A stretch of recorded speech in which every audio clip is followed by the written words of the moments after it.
विद्यार्थी मित्रों नमस्कार। मैं वीरेंद्र मिश्र आप सबका हार्दिक स्वागत करता हूं, अभिनंदन करता हूं।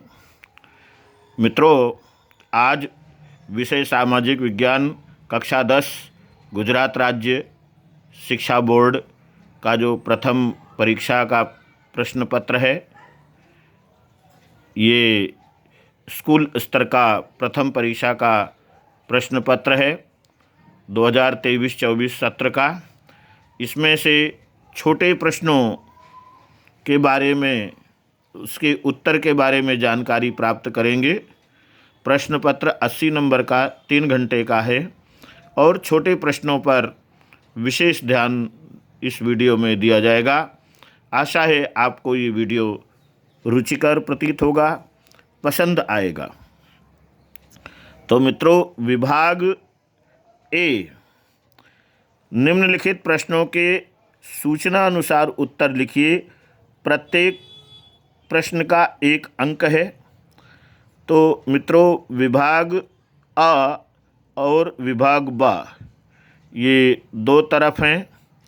विभाग अ की तरफ पहले प्रश्न है मोंगोलॉइड, दूसरा है भवाई की शुरुआत, तीसरा है सहस्त्रलिंग तालाब। इनके सही उत्तर क्या होंगे वो परीक्षार्थी को प्रश्न के सामने ही इसका उत्तर लिखना चाहिए। तो विभाग बी में जो दिया हुआ है, विभाग ए में मोंगोलाइड दिया हुआ है, तो सही उत्तर इसका किरात आएगा। दूसरी तरफ है गुजरात में भवाई की शुरुआत किसने की, इस तरह का प्रश्न, यानी अ साइड में भवाई की शुरुआत, तो ब साइड में असाइत ठाकर। तीसरा है सहस्त्रलिंग तालाब, तो ब विभाग में आएगा पाटन। इस तरह से जो विद्यार्थी सही जोड़े बनाए होंगे, लिखे होंगे, उनको पूरे 3 अंक प्राप्त होंगे। अब इसके बाद प्रश्न आता है, निम्नलिखित कथन या विधान सत्य है, सही है या असत्य या गलत है, ये बताइए। तो मित्रों, चौथा जो प्रश्न है सीरीज में, ऋग्वेद भारतीय साहित्य का प्राचीनतम ग्रंथ है, ऐसा कथन कहा गया, विधान कहा गया है।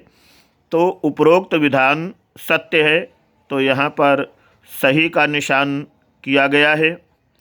दूसरी तरफ है 5वां, महर्षि चरक, महर्षि सुश्रुत और आर्यभट्ट भारतीय वैदिक शास्त्र के महान प्रणेता थे। तो मित्रों, एक प्रश्न की वजह से ये प्रश्न गलत हो चुका है। एक महर्षि की वजह से गलत हो चुका है, क्योंकि आर्यभट्ट जो थे वो गणित शास्त्री माने जाते हैं। तो ये विधान असत्य है, गलत है। अब उसके बाद अगला प्रश्न आता है इसी में, भारतीय कृषि संशोधन परिषद ने भारत की ज़मीन को 8 प्रकार में बांटा है, विभाजित किया है।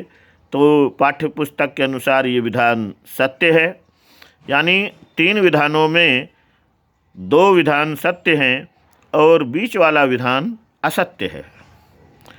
अब मित्रों, अगला प्रश्न आता है कि निम्नलिखित प्रश्नों की संक्षेप में, यानी शॉर्ट में उत्तर देना है 1 वाक्य में।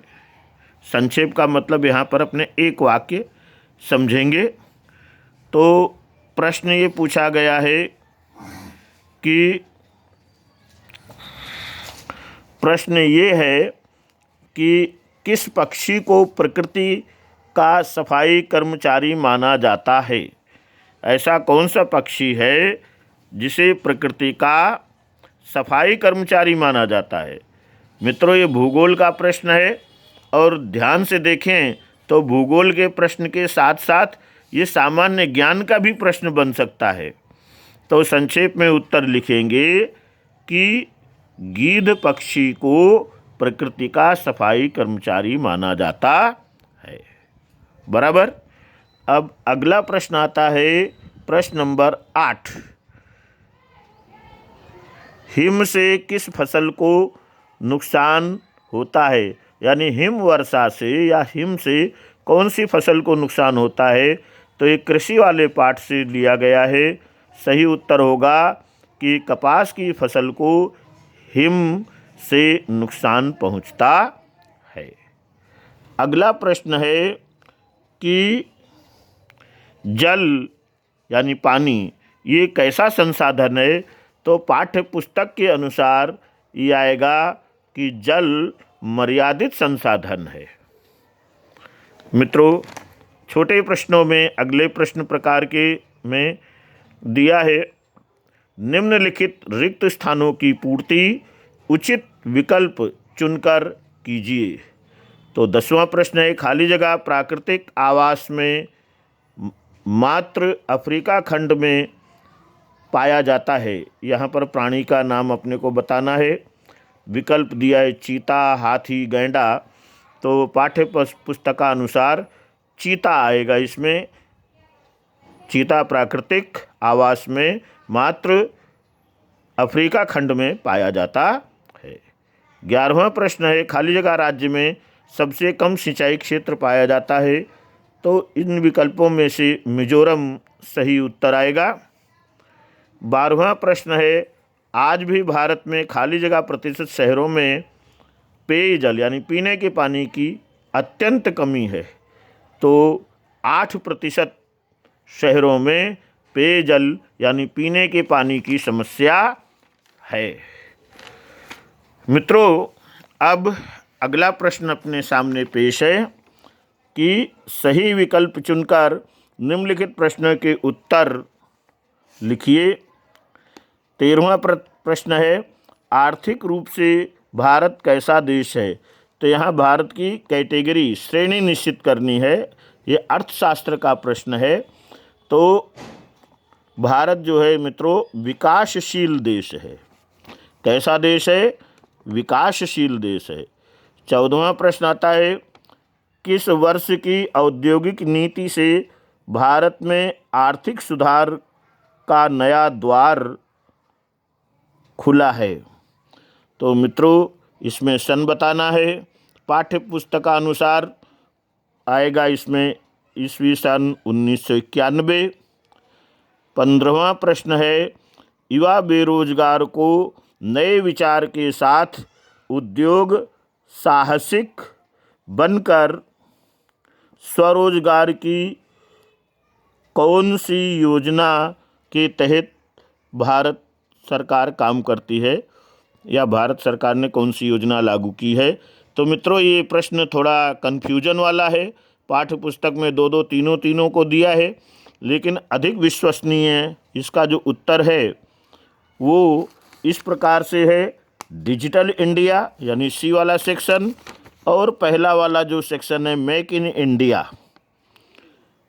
अब अगला प्रश्न आता है, सार्वजनिक वितरण प्रणाली अर्थात क्या। तो इसमें ये जो हिंदी में दिया है उसका इंग्लिश में फुल फॉर्म का शॉर्ट फॉर्म इसमें से ढूंढ कर लिखना है। तो जो ए विभाग है पीडीएस, ये पीडीएस जो है वो सार्वजनिक वितरण प्रणाली के अंतर्गत आता है। ये इसका शॉर्ट नेम है अंग्रेजी में। मित्रों अब चलते हैं लास्ट प्रश्न नक्शे की तरफ। तो मित्रों नक्शे को मानचित्र किसी वीडियो में फिर से बताएंगे। यहाँ पर केवल दिशा निर्देश करने का नम्र प्रयत्न करता हूँ, तो उसे ध्यान से सुनिए, देखिए। मित्रों प्रश्न है, आपको दिए गए भारत के रेखांकित नक्शे में निम्न विगत को उचित संज्ञा यानी संकेत द्वारा प्रदर्शित करना है, और जो पूछा गया है उसे नक्शे में योग्य स्थान पर लिखना है। उदाहरण के रूप में यहाँ पर प्रश्न दिया है, काजीरंगा राष्ट्रीय उद्यान कहाँ पर है। तो विद्यार्थी मित्रों, आपको ये पता होना चाहिए कि किसी भी राष्ट्रीय उद्यान या किसी भी स्थान को पूछा जाए तो सबसे पहले आपको ये देखना होगा कि ये किस राज्य में है, और राज्य जब पता चल जाएगा तो वो स्थान भी आपको पता चल जाएगा। यहाँ दिशा निर्देश ये किया जा रहा है कि काजीरंगा राष्ट्रीय उद्यान असम राज्य में है। दूसरा, राती ज़मीन। ये राती शब्द गुजराती भाषा का शब्द है जिसे लाल ज़मीन भी कहते हैं। तो लाल ज़मीन भारत के जिन हिस्सों में पाया जाता है, तो आपसे विनम्र निवेदन है कि पाठ्य पुस्तक में जो भी ज़मीन पूछा गया और उसमें पहला जिक्र जिस स्थान का या राज्य का हो उसे याद कर लेना है, और फिर दूसरे नंबर पर जो जिक्र है, यानी कम से कम पहला, दूसरा और तीसरा, इन स्थानों को याद करके परीक्षा में जो पहला स्थान है उसको भरना चाहिए। तो यहाँ पर हमने जो है पश्चिम बंगाल को चुना है। इसके अलावा तमिलनाडु इत्यादि राज्यों में तमिलनाडु से बुंदेलखंड तक का हिस्सा राती ज़मीन यानी लाल ज़मीन का आता है।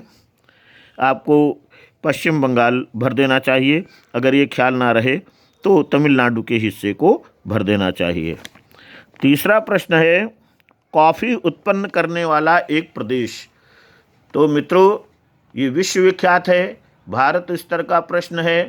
तो हमेशा भारत स्तर पर ये प्रश्न पूछा जाए, चाहे एक वाक्य में पूछा जाए या नक्शे में पूछा जाए, तो कर्नाटक राज्य का कुर्ग जो स्थान है, कुर्ग स्थान, वहाँ अधिक मात्रा में कॉफ़ी का उत्पादन होता है। अब अगला है चौथा, सुंदरवन अभयारण्य कहाँ पर है। यानी सुंदरवन अभयारण्य आपको भारत के रेखांकित नक्शे में बताना चाहिए। तो पश्चिम बंगाल जो है वह सुंदरवन का क्षेत्र कहलाता है। आशा ही नहीं, पूर्ण विश्वास है मित्रों, विद्यार्थी मित्रों, कि आपको ये वीडियो पसंद आया होगा। यदि आपको ये वीडियो पसंद आया है तो इसे लाइक कीजिए, शेयर कीजिए, और यदि अपने चैनल को अभी भी सब्सक्राइब नहीं किया है तो इसे सब्सक्राइब कीजिए। धन्यवाद। वीडियो देखने के लिए आपको फिर से एक बार से धन्यवाद।